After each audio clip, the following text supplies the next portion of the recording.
Hi guys, it's Marina Viatkina here, and tonight we're gonna talk about 10 worst but so common mistakes each and every artist make. Let's get straight to the point.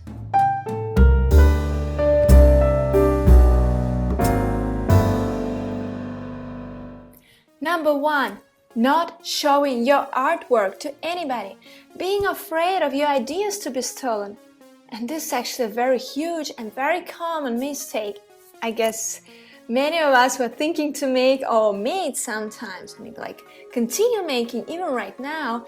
This is actually a huge problem, and it could start from just adding a copyright along the image or just not having any web presence at all. I heard a lot of stories like that. There are a huge lot of artists who take their precious time and embed these watermarks on the images and their websites. And that's how they let their occasional admirers or potential collectors feel that they're kind of thieves because they can't just see the picture clearly. I want to imagine this piece in my living room and see how it will fit in there.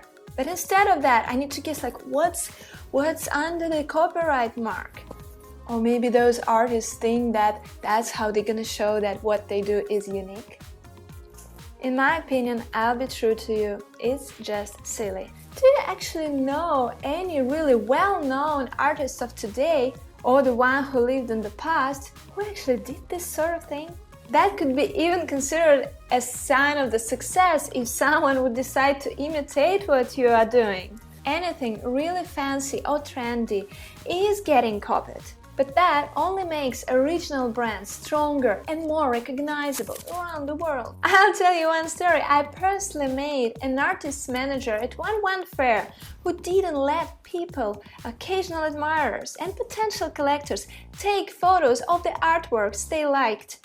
He was explaining that to me that, oh, that's the possible way to the images to leak in the internet, and that's how gets copied. And for that protection reason, his artist didn't have any website at all. Should I even mention that that artist painted just average flowers in vases in the style with no distinctive features at all? Number 2, not exhibiting offline. Again, there are a lot of reasons for everybody not to do that. For example, some artists may be not active enough in general and have a passive attitude towards their life, that's their personality. Or they're afraid to step out in front of the public and present their art and talk about it. However, not exhibiting offline steals a very important aspect and reward from your life as an artist. Because it's so enriching your life, but just showing to other people what you've created yourself with your own brain and hands. If you still haven't tried that, start searching for opportunities now. Try as many options as possible and pick what's the best for you. Shall I make a whole video of how to search and find exposure opportunities? Is that interesting for you? Tell me that in the comments there below. One of the reasons of not exhibiting offline is that it costs money, especially if you are in the beginning of your career. And here we come to mistake number 3. Do not willing to invest to develop your career. Actually, the headline speaks for itself. Like in every business, an entrepreneur in the beginning of the startup needs to invest heavily in what he is doing and then reinvest and then again, and it's just normal. And here I am not only speaking about money, it's all the resources you can imagine. That could be your time, materials, even personnel. If you want to make something out of your art practice, be it a solid business or just a hobby, but a rewarding and interesting one, then you have to invest instead of letting your canvases eating up all the storage space in your garage and getting dusty. Number 4, buying only the cheapest materials.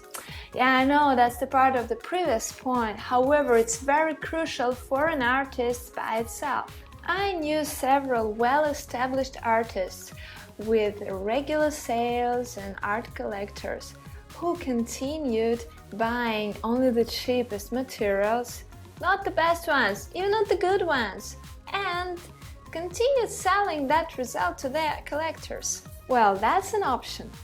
I'm not saying that you should buy only expensive stuff right from the beginning. Firstly, because it doesn't necessarily guarantee quality, and secondly, because I know it costs a lot, especially if you are in the very beginning. However, in art practice, there are several things, several materials that you use that are very important, that are crucial. And I should say that their quality is quite dependent on the cost. And these are canvases, paints, and brushes. This trio is the key one. So whenever you start having an opportunity, try to upgrade these 3 things. Reinvest in the quality of these art supplies, because actually it's very noticeable for an eye which materials were used. Try not to be greedy when you grow your practice. That won't do any good for you. Number 5, treating your art like crap. Literally, yeah, it's almost like that. Here are the signs. Not storing your canvases and ready paintings properly, not covering their surface, letting them be all covered with that dust. When exhibiting, putting your artwork on the floor, overloading your booth with art. That all really downgrades your artwork. Another thing, stretching the canvas loosely and carelessly. And there are many things like that. I know you probably noticed that yourself when walking from booth to booth at various art shows, art fairs. There are always some booths where really kind of an average art is treated like gold.